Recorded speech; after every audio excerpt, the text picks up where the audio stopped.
Welcome to the Summit for Wellness podcast, where we help you climb to the peak of your health. And now, here is your host, Brian Carroll.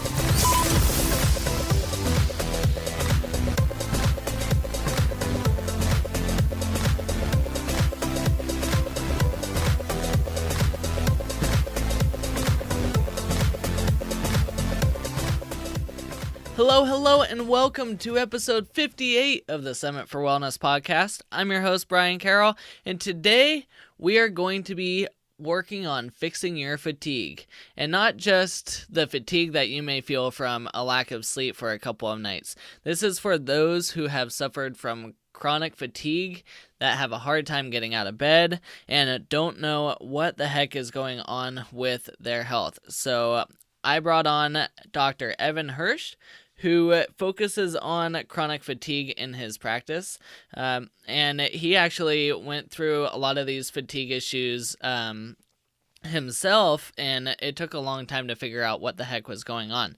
So with his own experiences and with his experiences in his clinical practice, he has written a book all about fixing your fatigue, and he has his 4-step process on what to do to start getting your energy back so you can start living the life that you deserve. So let's dive right into my interview with Dr. Evan Hirsch.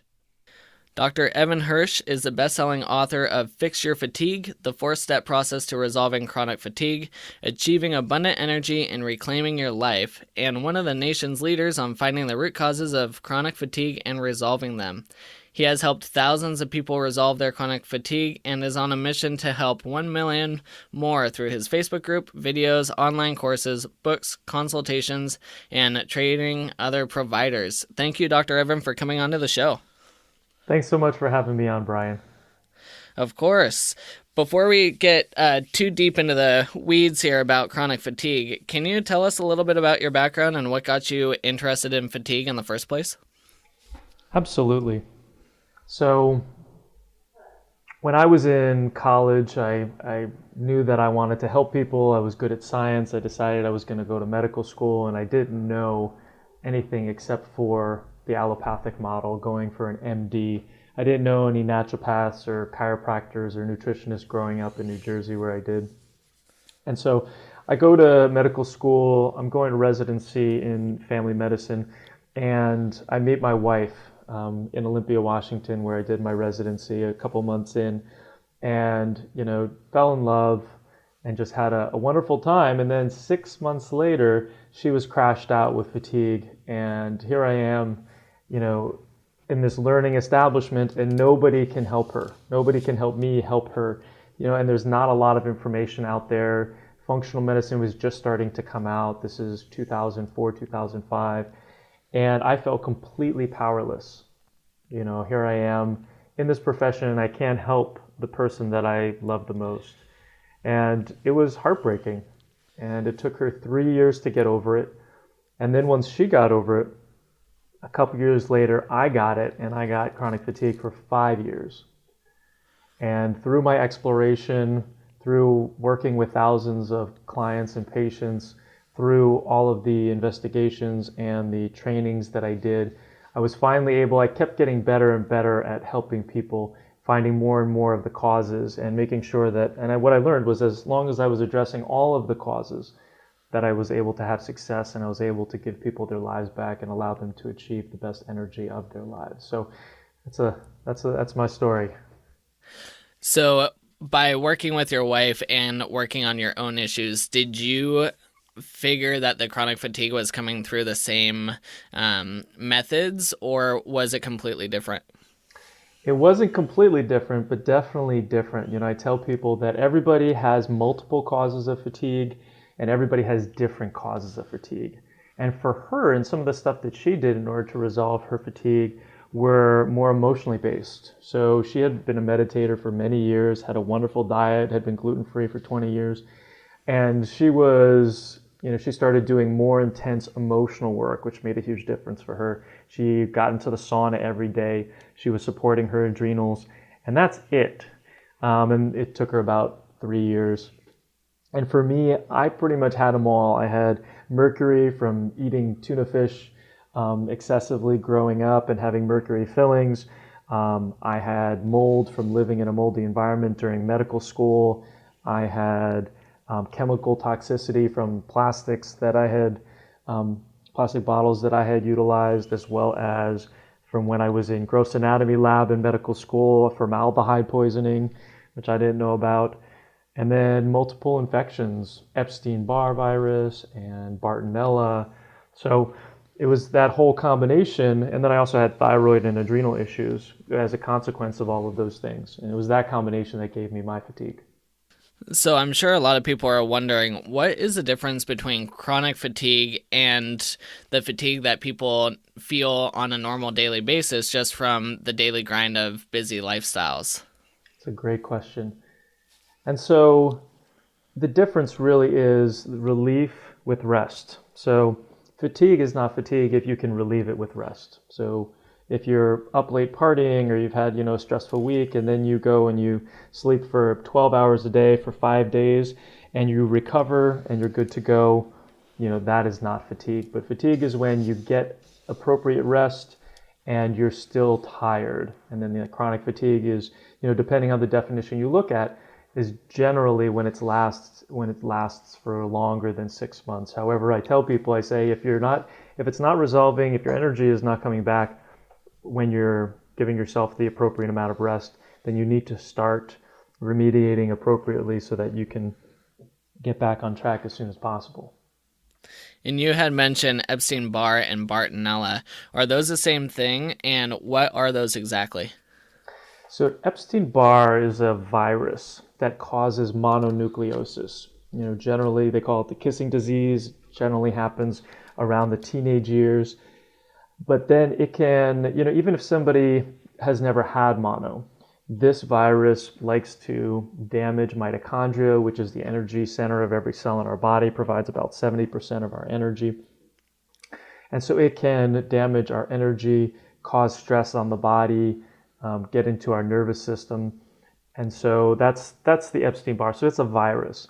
The bacteria, and with the Epstein Barr, I should say, so if somebody has mono, oftentimes it can be reactivated. And usually the infections, most of us have all of these infections that I'm going to talk about today, but it's only when the immune system gets distracted by the toxicities and the stresses of our lives that all of a sudden these infections come out, become opportunistic, and start causing problems. And those stressors and distractors are what I call the usual suspects. So that's heavy metals, chemicals, molds, infections, all those things, in addition to mental and emotional stressors. So all of those things are going to take that immune system, they're going to hijack it off into left field, and then the bugs will come out and play.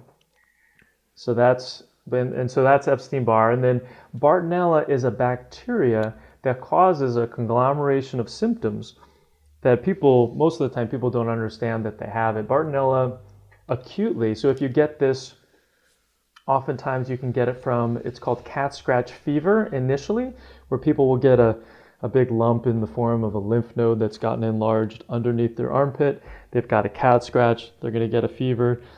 But that's when they have an acute presentation, when it's like short and strong. But when we're looking at chronic, oftentimes people will get headaches and neck pain, back pain, body pain, like in fibromyalgia. They'll have problems sleeping, falling asleep, staying asleep. They'll get anxiety, depression. But the big symptoms really are pain on the bottom of the feet. So usually misdiagnosed as plantar fasciitis. But they get this pain. Sometimes it's burning. Sometimes it's just pain where they get out of bed in the morning and they're like, you know what? My feet are kind of sensitive. I really need to put on slippers in order to walk around my house. They just want some cushioning. And then they also get cramping in the muscles. So they'll get cramping in the calves typically, and typically at night, though the cramping can happen in any muscle. But it's really that combination of pain on the bottom of the feet, the cramping of the muscles, and then one of those other things like the neck pain, headaches, problems sleeping, anxiety, depression.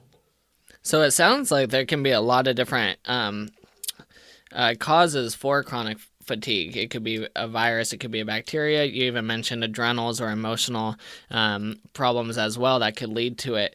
So when you're working with someone, what are the steps that you're taking in order to figure out where to start with them? And then what do you do from there? Great question.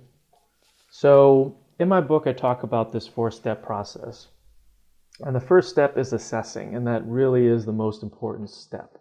And that's assessing based off of symptoms, because even the Centers for Disease Control say that a lot of these infections are clinical diagnoses. You're not going to find them on a lab, and that it's based off of the clinical picture. So if somebody has those conglomeration of symptoms that I talked about with the Bartonella, that's pathodiagnostic, or you can make a diagnosis based off of that clinical picture. So it's assessing based off of the symptoms and then based off of the labs. So whenever anybody comes to see me, I always tell them, okay, we need to find out exactly what the causes are, because there's 15 different causes and you have multiple causes. And we don't want to waste time. We don't want 6 months down the line, 12 months down the line, say, oh, you know what? Maybe you have mold. Let's do the test now. Let's figure out, do you have heavy metals, chemicals, molds and infections? Let's test your blood, your urine, whatever, and find out what those causes are. So that's the first step. So when you're working with people, are you running the whole bunch of tests at once, or are you trying to pick the tests that are most relevant to some of the symptoms that they're showing? So generally the latter, so I always like it to be specific for the individual person. However, there is a lot of crossover. I just got back from a conference a couple months ago where we were talking about how mold can look exactly like Bartonella, and how certain neuropathies or problems that you have with the nerves or brain fog could be from mercury, but also could be from Epstein Barr. So I do run a lot of lab tests initially. I try to, and I always, I'm always using my brain, and I'm always trying to limit the number of labs that I'm doing. But what I've learned over the last 10 years is that the sooner that I run these labs, and it's about running the right labs. If I'm running the right labs, then I'm going to get the good data. But the sooner that I run these labs, then I can really tease out what the causes are, and then we can address them appropriately. Otherwise, if I'm just trying to do it based off of my clinical suspicion, the human body is very complex, and it hasn't always read the textbook, which is a funny way of saying that everybody's an individual, and they may present with symptoms that look different than anything that I've ever seen before. So my clinical experience is very important, but I know enough to know that I don't know much, and that using the right labs are going to get me the data that I want. Yeah, it's interesting that you said mold can present as Bartonella, because mold can also look like Lyme as well. So it seems like you mentioned, a lot of these have a bunch of crossover, and you could totally go the wrong direction if you're just guessing instead of testing. Absolutely. So then you said that is step 1 is to test. So what does step 2 look like? So step 2 is detoxification. So before we can start removing the crap out of the body, crap is a medical term, by the way. Before we start removing the crap out of the body, we have to make sure that the detoxification pathways are open and patent. And so, because heavy metals, chemicals, and molds will all clog up detoxification pathways. So we're talking about opening up liver and kidneys and the lymph, which is really the trash system of the body, where it grabs the crap and puts it into the bloodstream, and then you're able to get it out. The skin is another way that we detoxify.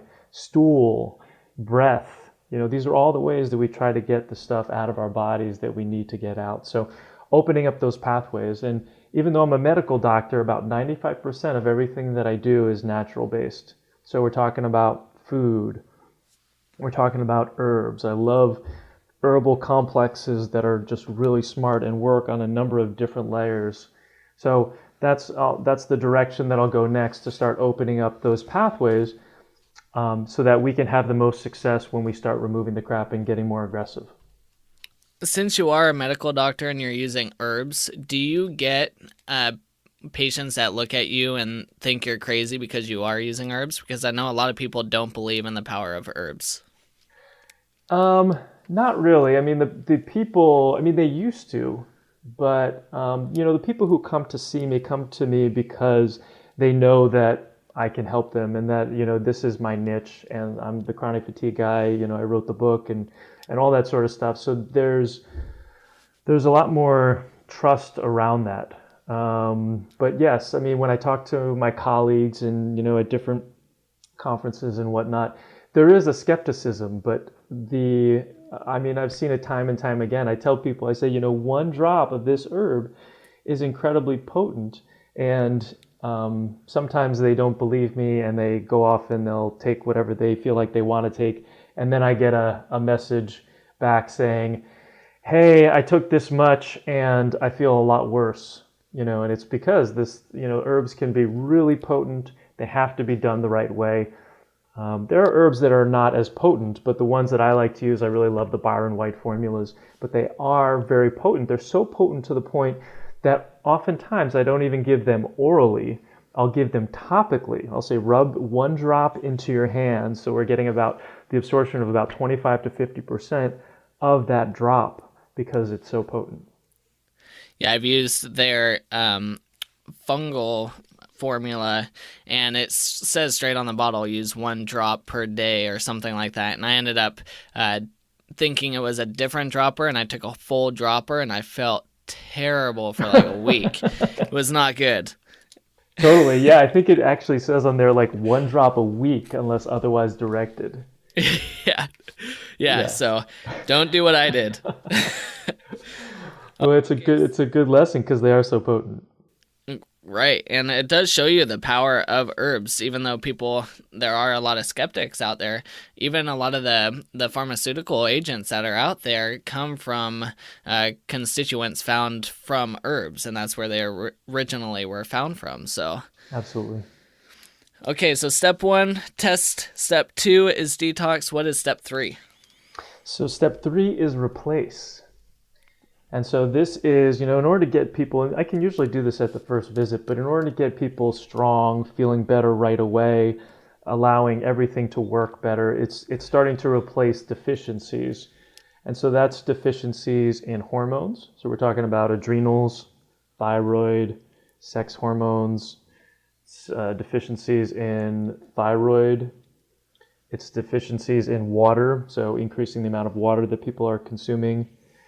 So those are kind of it's deficiencies in sleep, so resetting the sleep cycle. And so oftentimes I can, the difference between the first appointment and the second appointment where I'm doing a lot of that replacing while we're waiting for the labs to come back and detoxification to happen, is that can really boost people, already a couple points on the energy scale. You said there was 4 steps, right? Correct. Okay, so what is the final step?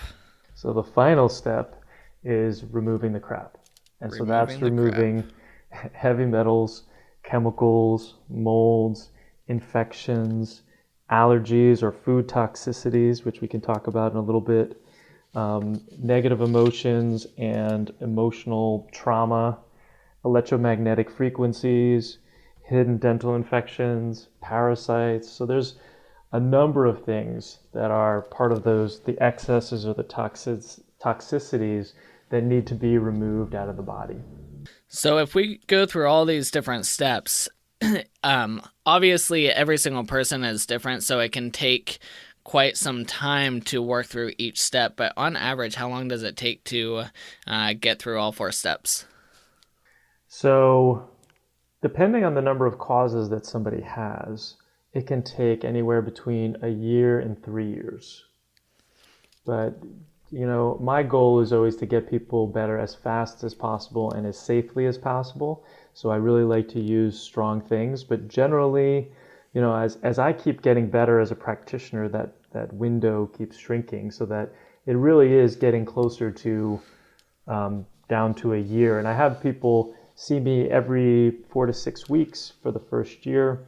And then after that, they can continue with me if they want, if they need, every 3 months or or twice a year or once a year, depending on what kind of support they need. Awesome. And you had mentioned allergies and food toxicities. Can you talk a little bit more about both of those? Absolutely. So I consider a lot of food allergies to be food toxicities because they're causing an immune system or an inflammatory reaction in the body. And so with food, it's more about what you're eating that you're not supposed to be eating and less about what you are supposed to be eating. So, I tell people that, the best diet for most people is meat and vegetables and a little bit of fruit. So instead of thinking about all the things you have to take away, meat, vegetables, and a little bit of fruit. And half of your plate should be vegetables, and then a quarter should be the meat, whatever kind of meat you want, except for fish, since 100,000 pounds of mercury are dumped into our oceans every year, and all of our fish and all of our seafood is contaminated, so I don't recommend fish anymore except for sardines. Not a lot of people like, and anchovies because they're small, but not a lot of people like those. But meat, and then in that quarter, and then the final quarter can be, some more vegetables in the form of maybe a small waxy potato, or it could be some fruit. But that is ideal for most people, and the reason why is because grains will get broken down into sugars and will cause inflammation. Gluten, which is the protein that's found in wheat, will cause damage to the intestines. And just one bite of wheat bread, or just regular bread that has wheat in it, will cause your immune system to react for up to 6 months. And that can trigger autoimmunity and body pain and all of these things. So, getting rid of grains is really the best thing that you can do, and just really trying to focus on eating meat, eating vegetables, and a little bit of fruit. And then are there specific food intolerances that you're also looking at? Like you mentioned some of the big hitters there, but do you also look at eggs and dairy and other food items like that? Absolutely. So depending on how sensitive somebody is or how much they're reacting to foods, once you start with, I'm big on baby steps. People who are listening to this might get overwhelmed, and it's like, the first thing that, if you're feeling overwhelmed by this, just go gluten-free. Just change everything that you have that's gluten and wheat into a gluten-free product. So go to gluten-free pasta, go to gluten-free bread, and see how you feel. Because once you start removing that crap off of the body, you start to notice big differences when you eat foods that your body doesn't like. So then you'll have an egg, and then you'll be in body pain for 2 days after, and you'll be like, oh, that was from that egg, which you couldn't notice before because you were also consuming gluten. But yes, I'm looking at gluten and dairy and soy and corn and caffeine and chocolate and alcohol and sugar. And there's a couple eggs, probably one more that I'm missing. But those are the general ones that I'm looking at to assess for, because those are the ones that are most likely to cause inflammation in the body. But it's got to be, as it's got to be baby steps. You've got to start making these small incremental changes in order to get people to where they need to go, because it's not easy. We all have emotional attachment to food, and they're going to say, this doctor is bogus because my mom's lasagna is the best thing ever, and there's no way I'm giving that up. And it's like, it's different than it was your mom's lasagna or your grandma's lasagna. The way that gluten has been hybridized, the way that these foods have been processed, they're incredibly different. They're no longer the foods of our grandparents, and consequently, they're a lot more toxic.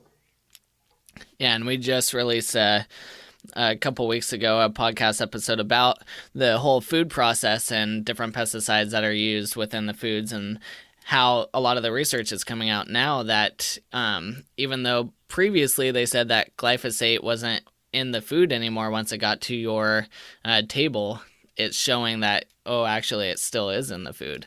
And so we have those issues as well.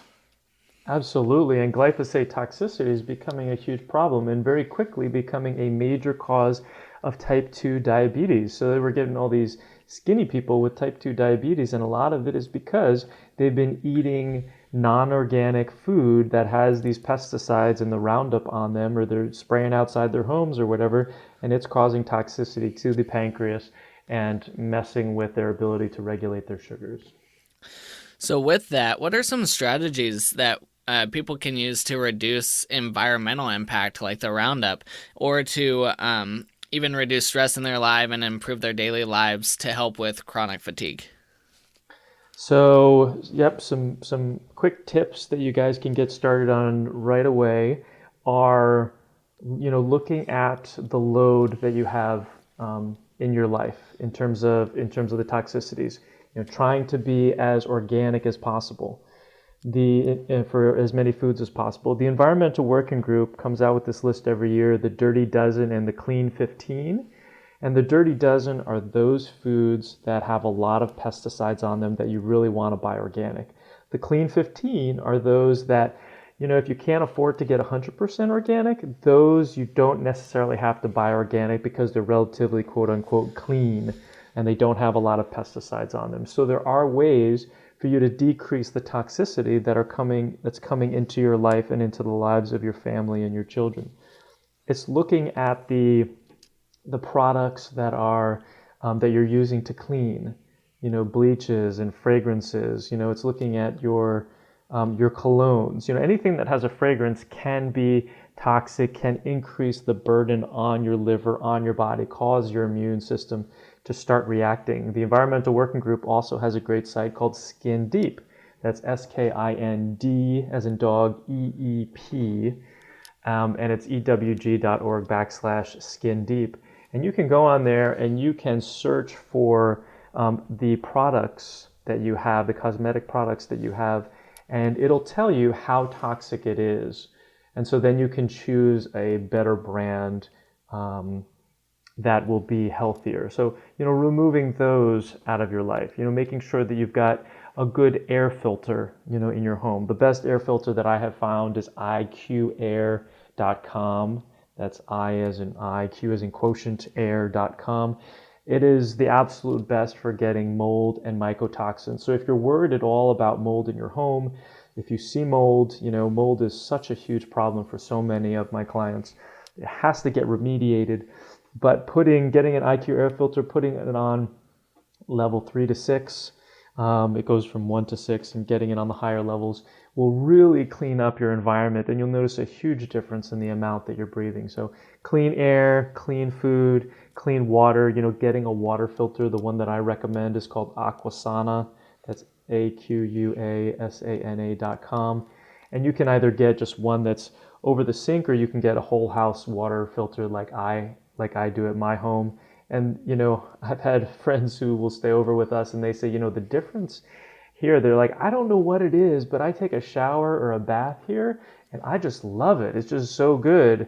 And then they realize that it's because it doesn't have chlorine in it, so, removing those toxicities then out of your water supply. So those are all kind of, that's a lot, but that's, a way that you can start removing. You're just getting more conscious about it. Don't get overwhelmed by this information. Just say, okay, every month I'm going to make a plan. I'm going to write it down on my calendar. I'm going to, evaluate one thing. I'm just going to evaluate my cosmetics this month. I'm going to evaluate my air this month, that sort of thing. So it can just help you. And this is all in my book, to kind of help you go through this process of cleaning up your life as much as possible. And then in terms of managing your stress, it really is about simplification, not being beholden to your life and reacting to your life, but being in charge. And from the moment that you wake up, making sure that you are in charge of your life and thinking about, okay, how do I simplify my life? Is there a way that you can start simplifying it without making things so crazy? Because it used to be simple, 100 years ago, and we've just kind of made things so complex with all of the different things that our kids are doing, and with all these emails and Facebook and all this stuff coming at us. It's crazy. I heard a stat the other day at a conference that was talking about how people are 60% less effective in their week if they wake up in the morning and they look at their email or they look at Facebook. And the reason why is because all of a sudden you're looking at somebody else's to do. Somebody has sent you an email with something that you need to do. Instead of waking up in the morning, remembering that you are amazing, doing whatever practices you need to do. I do breath work, and then I do gratitude practice and visualizing, and then meditation. And sometimes it's only 5 minutes. But that practice, and then remembering what my mission is in life and how I want to show up today to support the people that I love, that helps me get into a great peak state that allows me to achieve all of my goals for that day, instead of being beholden to somebody else's task list. So those are just some ideas on how to decrease stress and remove toxicities from your life. Yeah, those are all really good tips. So thanks for sharing that. And I'm sure a lot, if not all of those, are probably in your book, correct? Correct. Yeah, so people can get the book at fixyourfatigue.org, which we'll have links to in the show notes. So we haven't really talked about hormones a whole lot, but I'm sure going through the 4 steps, that kind of helps the body to re-regulate hormones. But can you talk a little bit about how hormones can affect overall fatigue levels? Absolutely. So the thyroid, which sits on the trachea, on your windpipe, and the adrenals, which sit on top of the kidneys, and then the ovaries in women or testicles in men, sitting in the pelvis. There's this beautiful dance that exists between the 3 of those that, everybody has to be present and accounted for in order to be able to support the other. And they're so important for regulating your metabolism, how much you're processing your food, your weight, if you've got any sort of weight gain, how you're processing the amount of energy that's being made by the mitochondria, which is the energy center of every cell in the body. So just so important. And oftentimes, the fastest way to get there is by supporting those hormones and helping people get better in that way. And that's really just such a great first step, and if I was to say, if somebody wanted to take action today and they would say, what's the number 1 supplement that you would recommend? And I would say for people who have fatigue, it would be to take some adrenal support. And the product that I recommend is Adrenal PX, P as in Paul, X as in X-ray. And it's by Restorative Formulation. And it's a wonderful product that has really transformed the lives of so many of my clients. And it just boosts the adrenals, which ends up boosting the thyroid, as well as the sex hormones, helps to recreate your circadian rhythm so that you're more awake during the day and that it's easier for you to sleep at night. Perfect. That goes right into my next question, which was to find out what your favorite foods and herbs were to help with chronic fatigue. So stuff for adrenal support, can you give us any specific herbs that you like to use? Yeah, so the main herb in that complex is eleuthero root. Eleuthero. But it's especially potent in that formula with Adrenal PX. And it's the smoothest, strongest form that I have found. I've been through, hundreds of different adrenal products. But this one that I found is the one that has the least amount of side effects. And that is the strongest. So eleuthero root is definitely great. Other herbs that I'm a fan of, I talked a lot about these different herbal complexes, but there's milk thistle and there's thuja, and it really depends on what you're trying to get at, or which cause you're working on, or whether you're working on detoxification. But eleuthero is really great for the adrenals. Ashwagandha is a great herb that's for the thyroid. And there's other adaptogenic herbs which are really great for regulating the brain's relationship to these glands, to these hormones. And so those are, oftentimes there's other ones, including licorice root, and I'm blanking on some of the other ones. You just have to be very careful with licorice root because it can cause high blood pressures, which is why I don't use it that much anymore. But getting an adaptogenic herb complex can be very supportive for all of the hormones and the glands. Awesome. Well, I have one final question for you. And if you have a morning routine of some sort that helps you to stay fatigue-free, what is it? Yeah, so I'm a big fan of Tony Robbins. I've learned a lot from him, and it kind of helped get me out of my my negative psychology, and he talks about how, 80% of everything that we do in life is psychology and 20% is mechanics.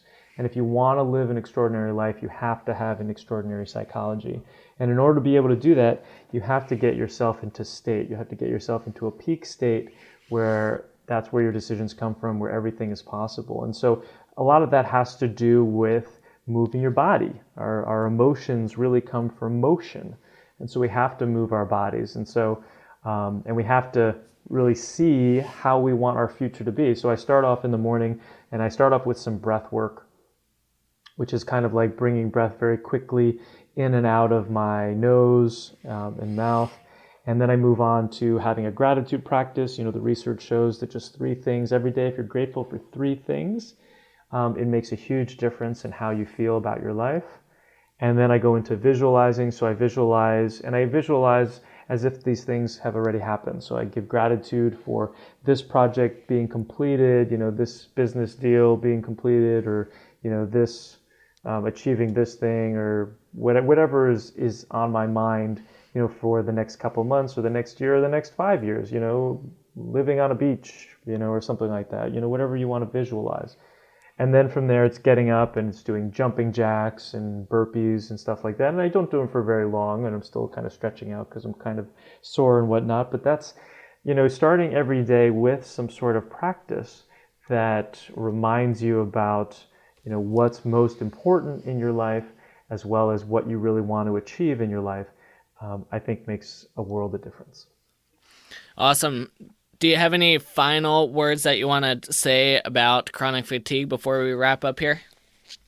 So I would say, I have a free Facebook group where I do a Facebook Live just about every week in there.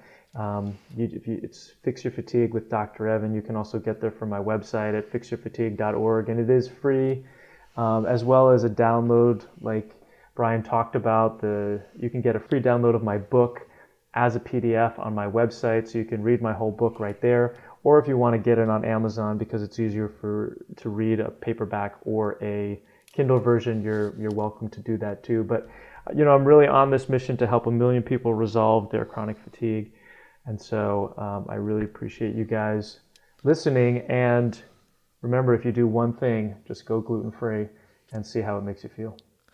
Awesome. And we'll have all the links to the free Facebook group and your website in our show notes at summitforwellness.com/58. Thank you, Dr. Evans, so much for coming on and chatting with us and telling us all about chronic fatigue and telling us your 4-step process on how to beat chronic fatigue. So thank you so much for coming on. You're so welcome, Brian. Thanks so much for having me on. Well, there you have it, folks. A lot of people experience some form of chronic fatigue, and they don't even know that it's starting to creep up on them. They just think that it's part of their daily grind or what they experience from the daily grind. And as we are learning, there are more and more causes to fatigue than just working hard and being stressed out. So like Dr. Evans said, mold can be an issue. Bartonella, mono or Epstein Barr can be issues, and there's a lot of other factors that can all play a role in fatigue as well. So if you are experiencing fatigue, then head on over to his website to get his free ebook to learn about different ways to fix your fatigue. I think it's important for most of us to feel as best we possibly can. And from my own experiences with fatigue from mold, where I could barely even get out of bed, it is not fun to be stuck, not being able to do the things you love, and to be stuck feeling absolutely terrible every single day. So do what you need to in order to fix your fatigue. Okay, keep on climbing to the peak of your health, and we will see you all next week.